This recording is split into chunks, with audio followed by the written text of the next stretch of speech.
Buenas tardes, queridos amigos del Prado de México. Desde Lyon, desde la casa del Padre Chevrier, desde el Prado, les saludo a todos afectuosamente y les deseo desde este primer momento del inicio de su sesión de formación unas jornadas fructíferas donde puedan profundizar un poco más en el carisma que hemos recibido y donde también puedan profundizar en el tema que se han propuesto, en el atardecer de la vida, en la esperanza de nuevas generaciones, en la contemplación, podemos decir así, de Jesucristo, pobre, crucificado y comido, en la experiencia de los sacerdotes mayores. Es una cosa extraordinaria que puedan celebrar ustedes la sesión de formación. Para el Prado, las sesiones de formación son momentos cruciales de nuestra vida, porque para nosotros la formación es esencial. De hecho, el Directorio General de la Formación, como bien saben, en el número 85, nos dice que el Prado será lo que sea la formación. Y de hecho, para los años de nuestro servicio en el Prado, estos 6 años que se nos abren desde la última asamblea, hemos elegido también como tema de nuestra formación permanente la formación pradosiana. Hemos formulado ya el objetivo general, que será dejarse formar por el Espíritu Santo para convertirnos en discípulos y apóstoles de Jesucristo en medio de las pobrezas del mundo de hoy, en medio de los pobres del mundo de hoy. La importancia que la formación tiene para nosotros y que, por lo tanto, estos días para ustedes también han de tener esa importancia de la que les hablo. Y ahora querría simplemente compartir al inicio de su encuentro algo sobre el atardecer de la vida. Desde mi experiencia de acompañamiento a sacerdotes mayores en mi diócesis de Ávila, en Madrid y también en el Prado de España, pues quiero en este momento hablarles de las 3 llagas, por decir así, que yo observo en los sacerdotes que llegan al ocaso de la vida, que llegan al atardecer de la vida. Hay como tres llagas que tienen, por supuesto, una dimensión de sufrimiento fuerte y al mismo tiempo tienen también una dimensión de gloria, las llagas del resucitado. Bien, estas 3 llagas son las siguientes. La primera es la disminución de la actividad pastoral. La segunda es la soledad a la que se llega cuando uno deja la actividad plena del ministerio. Y la tercera también es la cruz que supone la asunción de las enfermedades, de los achaques de salud normalmente que la edad nos suele traer, ¿no?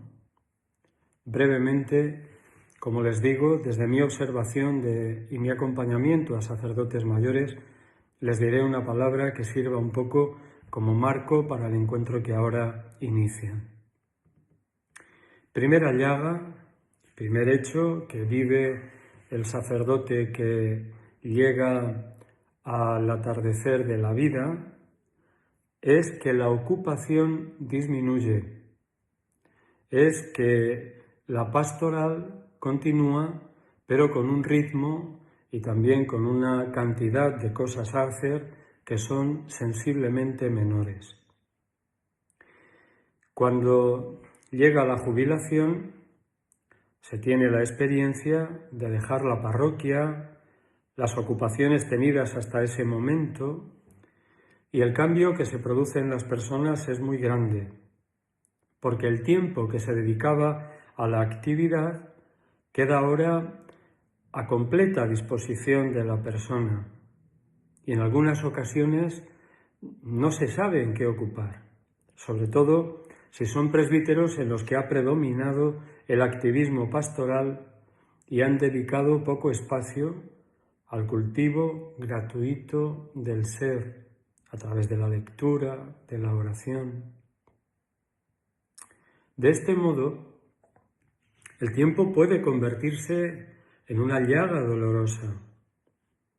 Nos cuesta o puede costar encontrarle sentido. Se convierte en una cruz y entonces algunas de las personas mayores, de los sacerdotes que van llegando al ocaso de su vida, buscan sucedáneos para poder rellenarlo. Algunos se introducen de lleno en Internet, otros gastan el tiempo en la televisión o entretenimientos que al final hacen que la vida se banalice. Se produce una especie como de cansancio, una especie de quemazón por no hacer nada y puede llevar a instalarse en la amargura del carácter de una manera permanente, ¿no? He conocido a algún sacerdote así. La perspectiva de la cruz nos vamos a fijar sobre todo en Jesús, en el camino de la cruz, para darnos cuenta cómo durante el atardecer de su vida, cuando Él ya empieza a subir hacia el monte Calvario, no deja de hacer lo que siempre hizo, lo que siempre nació de su mismo ser. La perspectiva de la cruz a Jesucristo no le cambia. Sigue haciendo milagros como en su vida pública, curando al criado del sumo sacerdote, a Malco.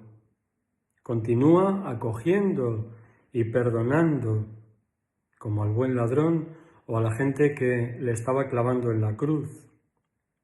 Habla con valentía profética a Pilato, o calla también provocador delante de Herodes. Consuela con su palabra a las mujeres y sobre todo continúa teniendo una relación de oración, una relación habitual con el Padre, aunque su oración en el momento de la cruz sea una oración del pobre, una oración que se convierte en un grito. Jesús nos invita a vivir el ocaso de la vida como una oportunidad, Él nos recuerda en su palabra también que el ocaso de la vida es momento de fecundidad. Lo vemos en las parejas de Abraham y Sara, o también de Isabel y Zacarías. La ancianidad, el momento donde en la vida uno ya se ve mayor, es un momento también de fecundidad desde la fe. Iniciamos el camino hacia la cruz y la gloria, ayudados por la fe, aunque también lo que yo he visto en algunos compañeros mayores es un temor legítimamente humano. Nos pide el Señor ser en el momento del ocaso lo que siempre se ha sido. No dejar que el tiempo nos consuma, sino ser nosotros los que tomemos las riendas del mismo tiempo y consumirlo. En la visita a un pradosiano muy mayor, su testimonio me dejó el buen gusto de la fe. Su tiempo, aunque lo vivía con cierto agobio, porque todo lo hacía con mucha lentitud, estaba bien organizado. Tenía sus momentos para la oración, tenía también su momento de estudio del Evangelio, que hacía de manera mental solamente porque él ya no podía escribir. Tenía sus momentos para encontrarse gratuitamente con los hermanos y también tenía su momento, como es lógico, para el ejercicio físico que a esa edad se hace ya imprescindible. Un tiempo así vivido, con sentido y profundidad, sin prisa, sigue construyendo la persona, la hace vivir feliz, aunque esté en su particular camino de la cruz. Primera llaga, por lo tanto, la disminución de la actividad que nos hace disponer de mucho tiempo libre y que puede ser un arma de doble filo, ser un instrumento de valor o ser un instrumento también de gloria. Hay una segunda llaga que pesa todavía mucho más en las personas que están a punto de jubilarse, ¿no? O que ya se han jubilado, y es la llaga de la soledad. Es una evidencia que la retirada del presbítero de las comunidades que ha estado acompañando durante muchos años, de los movimientos apostólicos, etc., hacen que las personas que estaban a su lado de repente dejan de estarlo. Y no de manera intencionada, sino porque es una consecuencia lógica de la jubilación. Sin duda que es una situación bien dura en el ocaso de la vida. Yo lo he podido comprobar en los sacerdotes a los que he acompañado. Es un momento de cruz que también experimentó Jesús en Getsemaní. Entonces todos los discípulos lo abandonaron y huyeron, nos cuenta el Evangelio de Mateo. Como Jesús, el presbítero estaba rodeado de gente y cuando termina, digamos, la actividad pastoral plena, que no el ministerio sacerdotal, la actividad pastoral plena, se reducen sus relaciones de un modo muy notable. Esta soledad, en la mayor parte de los sacerdotes que yo conozco, lleva a muchos a reactivar claves de espiritualidad sacerdotal que anteriormente quizá no haya habido tiempo de vivir. Ahora el sacerdote comprende que él no es el dueño de la viña. Nos damos cuenta, como nos dice el padre Chevrier en la carta 153, que Dios no necesita de nosotros. Es curioso también ver el momento del relevo en la profecía de el profeta Eliseo en relación al profeta Elías. Elías se creía indispensable y Dios le dice: marcha y busca a Eliseo porque tú has terminado tu camino y ahora comienza el suyo. Para Dios, somos imprescindibles en cuanto a hijos, pero la tarea, la misión que nos es encomendada tiene un principio y tiene también, lógicamente, un final. Un sacerdote pradosiano me confesaba que la pérdida de relaciones le había llevado a una humildad que no había sospechado nunca y al mismo tiempo le había hecho abrirse mucho más a la presencia de las personas que se encontraba y sobre todo a la experiencia de Dios. Las relaciones disminuyen cuando uno se jubila, ¿no? Es una obviedad. Pero no cesan. Es un momento bueno para abrirse al encuentro con otros compañeros, quizá también mayores. Quizá recuperar relaciones que se tuvieron aparcadas durante muchos años. No olvidemos que estamos siempre llamados a vivir una fraternidad íntima y una fraternidad sacramental, como nos recuerda el Vaticano II.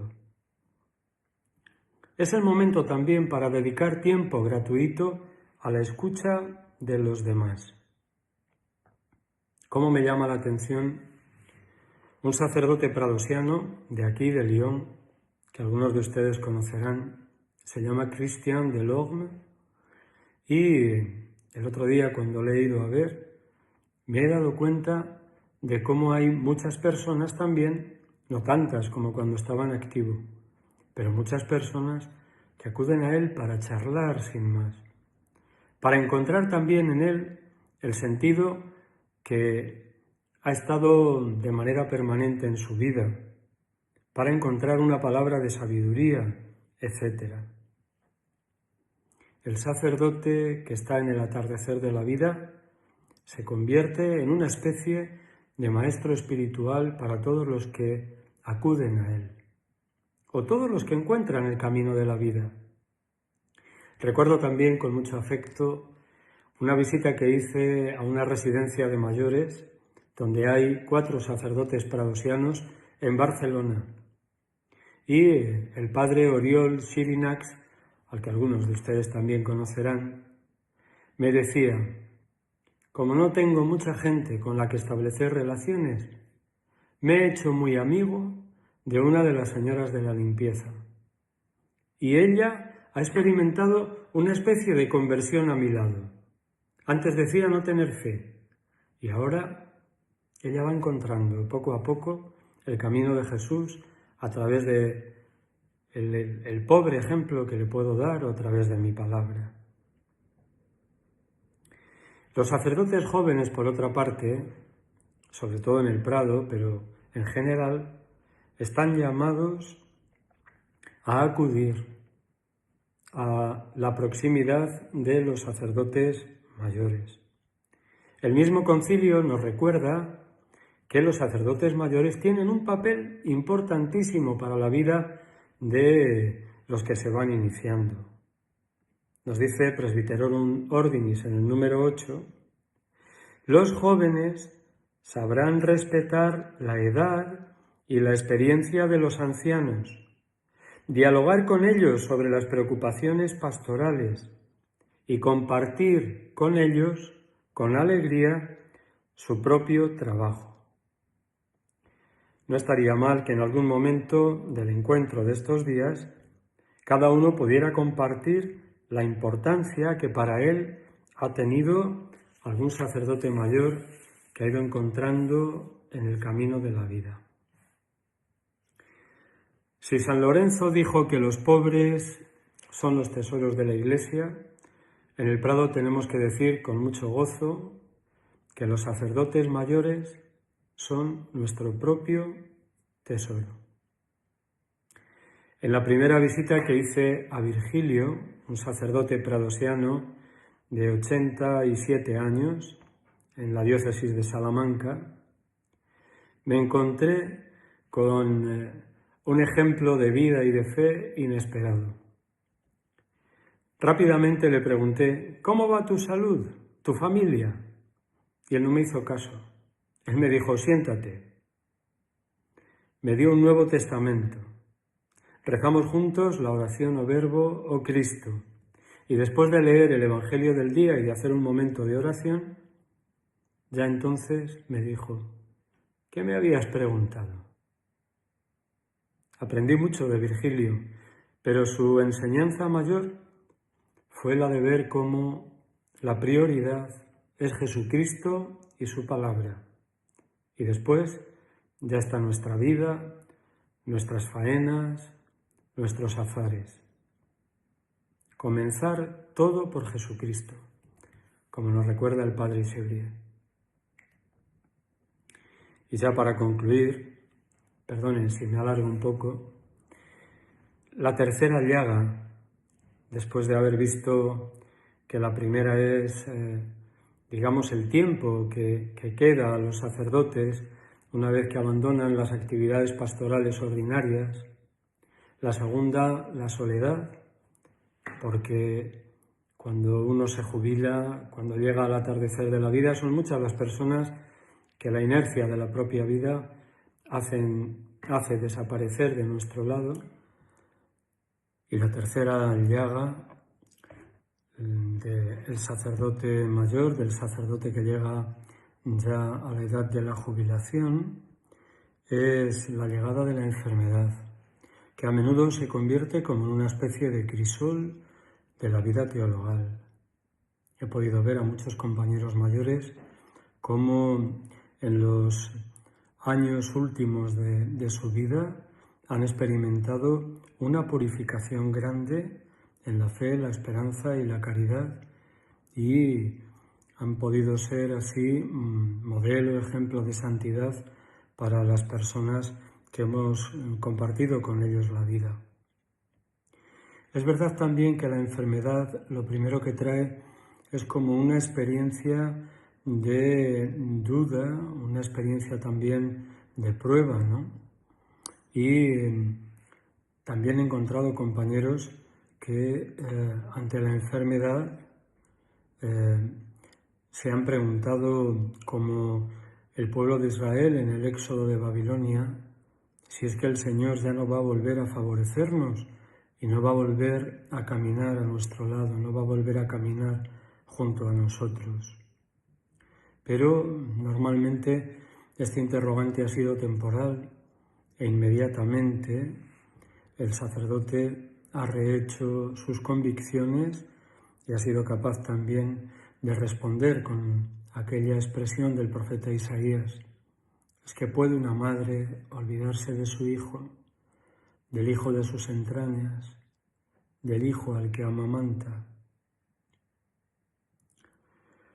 La enfermedad, la cruz, parece en muchas ocasiones que paraliza a la persona, que la incapacita para hacer alguna cosa. Esto nos parece sobre todo cuando en la juventud hemos sido demasiado activistas, hemos llevado un ministerio de demasiadas ocupaciones, ¿no? Con los años hemos podido aprender que no es necesaria tanta acción a veces para la evangelización, ni tanto protagonismo personal. Cuando contemplamos a Jesucristo clavado en la cruz, nos damos cuenta de que, puesto en lo alto de un leño, de un madero, incapacitado para el movimiento y experimentando nuestra muerte, es cuando Jesucristo salva a la humanidad. Jesucristo no salva a la humanidad solamente cuando está evangelizando en las tierras de Galilea, también lo hace cuando está en su vida oculta en Nazaret, o cuando en la cruz está cumpliendo la voluntad del Padre, entregando su vida por amor y salvando a los hermanos. En el sacerdote, aún de manera misteriosa y aunque nos cueste muchas veces creerlo, ocurre exactamente lo mismo. Es precisamente cuando él menos puede, cuando está en lo alto de la cruz, como en el caso de Jesús, cuando puede colaborar con él de mejor manera en la salvación de la humanidad. Pero esto solamente lo entienden personas que hayan progresado mucho en la fe. Bien, con esto termino. Y ya solamente me queda despedirme, decirles que nos volveremos a ver. En 2 días me conectaré con ustedes para contemplar algo del tableau de Saint-Fond, quizás seguramente la dimensión de la cruz, y por el momento es más que suficiente. Un saludo para todos y decirles que de manera habitual, junto a la tumba del Padre Chevrier, rezo por ustedes y que espero que también ustedes estén en comunión de plegaria conmigo, con nosotros, con el equipo de los responsables del Prado General que aquí vivimos.